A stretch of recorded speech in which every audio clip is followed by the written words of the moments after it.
Hello students, good morning. Today is your third chapter, Principles and Techniques of Management.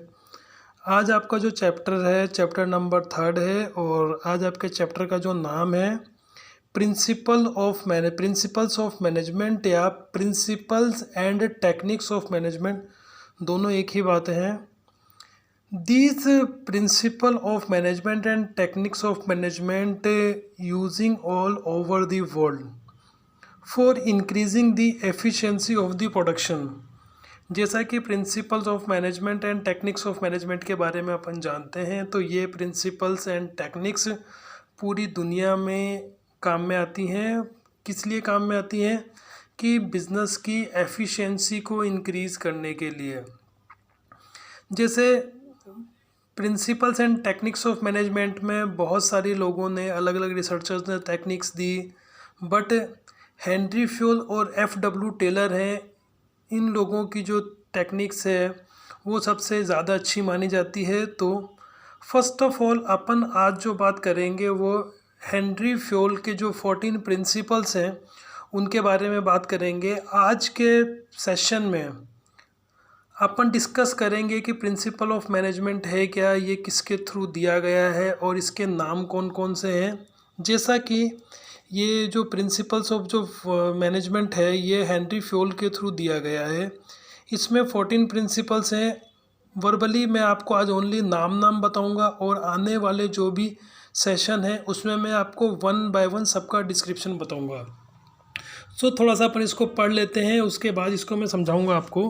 कि The article explain the administration theory of 14 principle of management by the Henry Fayol in a practical way. After reading you will understand the power of management. देखो, ये जो 14 principles of management है ये Henry fuel के through दिया गया है और इसमें 14 principles of management दिए गए हैं और इसको पढ़ने के बाद में आपको ये समझ में आएगा कि जो मैनेजमेंट की है उसकी क्या पावर होती है और मैनेजमेंट के जो प्रिंसिपल्स हैं वो किस तरीके से एफिशिएंसी को कम करते हैं.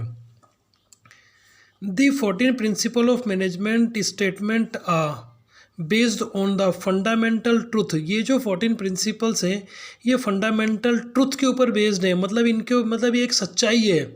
This principle of management serve as the guidelines for the decision making and management action. ये जो मैनेजमेंट के जो प्रिंसिपल्स दे रखे हैं ये मैनेजमेंट के प्रिंसिपल एक मैनेजर को गाइडलाइंस देने का काम करते हैं और साथ में एक्शन लेने के लिए, अगर किसी तरीके का कोई एक्शन लेना है तो उसमें काम करते हैं. थर्ड पैराग्राफ है इसका. They are drawn up by the means of the observation and analysis of event that manager encounter in a practical analysis of event that manager encounter in the practical. Henry Fayol was able to synthesize 14 principle of management after the years of study. देखो आगे इसमें ये बोला गया है कि they are drawn by the means of observation. ये जो प्रिंसिपल बनाए गए हैं ये खुद के ऑब्जर्वेशन से, जो हेनरी फ्यूल हैं उनके ऑब्जर्वेशन से ये बनाए गए हैं. उन्होंने इसको ऑब्जर्व करा है, इसको एनालिसिस करा है और उसके बाद में इन्होंने 14 प्रिंसिपल सिंथेसाइज करे हैं. मतलब कंक्लूज़न क्या है इसका कि मैनेजमेंट के 14 प्रिंसिपल्स हैं जो हेनरी फ्यूल के थ्रू दिए गए हैं. हेनरी फ्यूल ने इसके ऊपर स्टडी करी है, इसको एनालिसिस करा है, इसको ऑब्ज़र्व करा है और उसके बाद में इसको अप्लाई करा गया है. और अप्लाई करने के बाद में ये देखा गया है कि जो 14 प्रिंसिपल्स ऑफ मैनेजमेंट हैं वो प्रॉपर तरीके से काम करते हैं. ये 14 प्रिंसिपल कौन कौन से हैं ये मैं आपको पढ़ के बता रहा हूँ. सबसे पहला है डिवीज़न ऑफ वर्क, सेकंड है authority and responsibility, third one है डिसिप्लिन, फोर्थ वन है unity of command, fifth one है unity of direction, six one है subordination of individual interest, seventh one है रेमुनरेशन, एट्थ वन है degree of centralisation, ninth number का है scalar chain, 10th number का है order, 11 number का है इक्विटी, 12 नंबर का है stability of tenure of personal, 13 number का है इनिशिएटिव, और 14 नंबर का है स्प्रेड दी क्रॉप्स। मतलब अपन ये कह सकते हैं कि जो हेनरी फ्योल है, हेनरी फ्योल के जो 14 प्रिंसिपल्स हैं, इन 14 प्रिंसिपल्स के मैंने आपको नाम बता दी है, जिसमें ये जो 14 प्रिंसिपल हैं ये पूरी दुनिया में काम में आते हैं। और ये जो 14 प्रिंसिपल्स हैं ये हेनरी फ्योल के थ्रू दिए गए हैं, और ये प्रिंसिपल पूरी दुनिया में बिजनेस की एफिशिएंसी को इंक्रीज़ करने का काम करते हैं। हेनरी फ्योल के प्रिंसिपल्स के लिए ये कहा जाता है कि ये जो हेनरी फ्योल के जो 14 प्रिंसिपल्स हैं इनको साइंटिफिक प्रिंसिपल्स ऑफ मैनेजमेंट के नाम से भी जाना जाता है। ये जो 14 प्रिंसिपल्स हैं ये एक ऑर्गेनाइजेशन में प्रॉपर तरीके से अप्लाई होने के बाद ऑर्गेनाइजेशन की एफिशिएंसी को इंक्रीज़ करते हैं, एम्प्लॉय में सेटिस्फेक्शन लाने का काम करते हैं, वर्क का प्रॉपर यूटिलाइजेशन होता है, कैपिटल का प्रॉपर यूटिलाइजेशन होता है, और इसमें ऑर्गेनाइजेशन के अंदर जो भी वर्कर जो काम करते हैं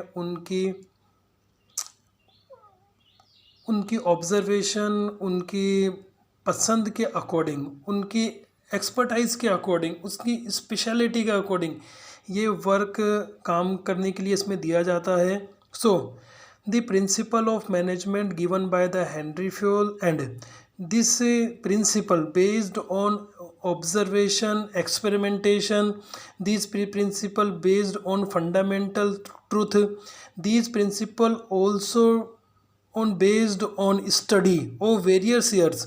ये जो हेनरी फ्योल के जो प्रिंसिपल्स हैं ये स्टडी के ऊपर बेस्ड हैं, और वो बहुत 5 साल की स्टडी, जो हेनरी फ्योल थे उन्होंने 5 साल की स्टडी की थी, और स्टडी करने के बाद में ये जो प्रिंसिपल्स हैं वो बनाए गए हैं। और इन प्रिंसिपल्स के लिए ये कहा जाता है कि this principle in all pervasive, ये सभी जगह काम में आते हैं।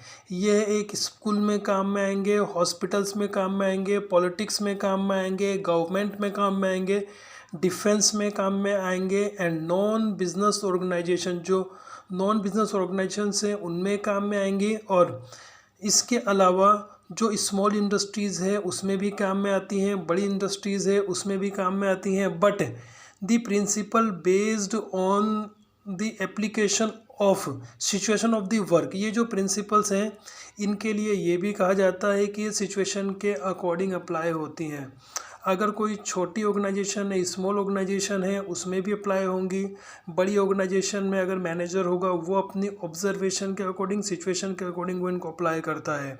सो these 14 principle of management we can called a Henry Fayol principle of management, scientific management।